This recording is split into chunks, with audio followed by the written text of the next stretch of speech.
Recently, didn't we, about these moaning woke BBC presenters? You know, the sort that have taken the money for years, and then the minute they abscond to somewhere new for even more money, they decide to attack the corporation that's paid them with our money, the British taxpayer. Well, seemingly there's another one on the block as ever, but there's a real reason behind this latest attack. Let me explain the reasons why. Hi, good morning, Neil Sean here in the very heart of London. Nice to see you today. Yes, hope you're all keeping well. Those flowers are driving me nuts in the background, making me sniffle, yes. But you know, it's a better view, isn't it? Sometimes you have to suffer for your art, you know. What do you mean you're suffering every day watching this?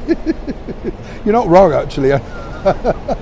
I know that, but it's truly nice to have your company. I do get the giggles talking to myself. Well, I'm not talking to myself, am I? Hopefully not, I'm talking to you.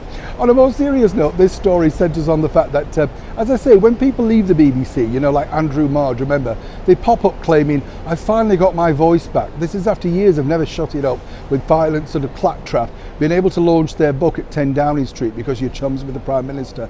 All the things that are forward to them, all thanks to the swift connection to the British Broadcasting Corporation. That's the very thing that here in the United Kingdom British taxpayers fund for now. But what's interesting is the former Newsnight presenter and blonde who did the interview with Prince Andrew, which he's trumpeted about many times, we've also mentioned that, recently was asked to give a speech at the Edinburgh TV Festival.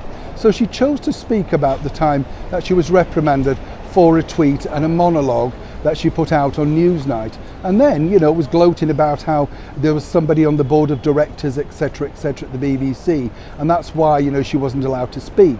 This is the same woman, of course, who just 3 years earlier demanded and got a hefty pay rise in the same line as the man on the show. So clearly they did value her.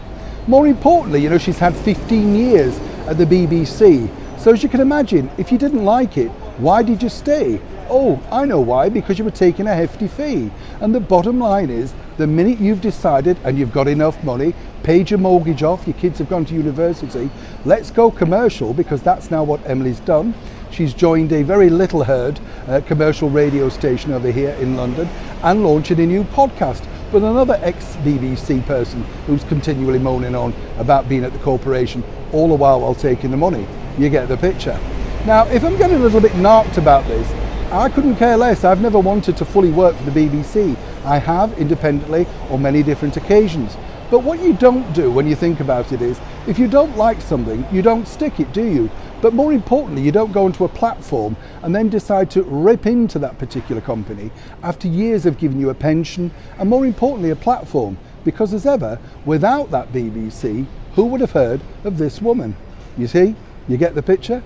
So for now, if you hear any more spouting from this particular lady, all moaning about how difficult it was to be a journalist, just remember, she was quite happy to sit in a glossy magazine called Tatler with her whippets, all the while, of course, claiming that she's a serious journalist.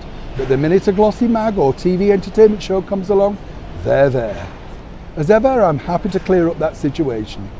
Neil Sean in the very heart of London.